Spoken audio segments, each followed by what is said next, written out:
All right, this is a little mean, and I suppose what I'm about to say is unprofessional, but bear with me a little bit. But have you seen this picture of the president?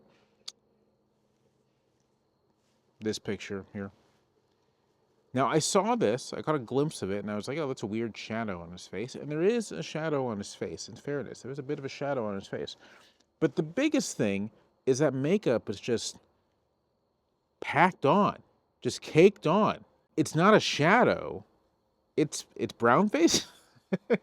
it's it's blackface. It's like the president is went for Halloween as Al Jolson. Swanee, how I love you, my dear old Swanee. I'd give the world to be among the folks in DIX. I even know my mammies.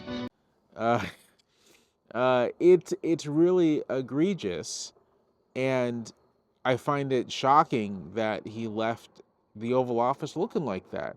He left the Oval Office looking so brown that ICE might stop him, right? He might be eligible for a Kavanaugh stop because ICE might see him and think he doesn't belong here, think he's too brown to be in the country. It's really wild.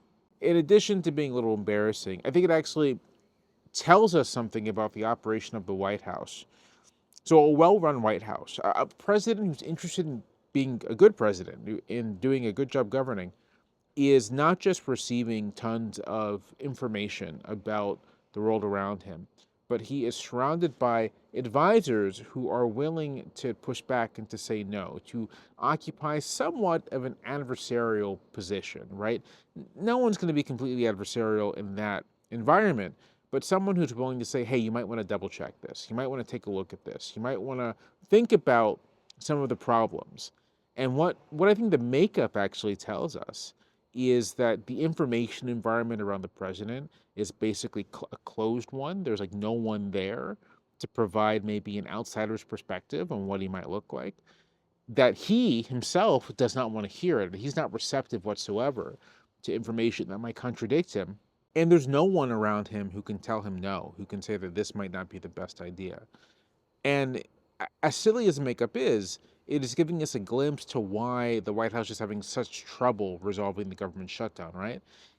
Negotiating well requires good information and a willingness to hear that good information. And what we see quite visibly is that that environment doesn't exist in this White House.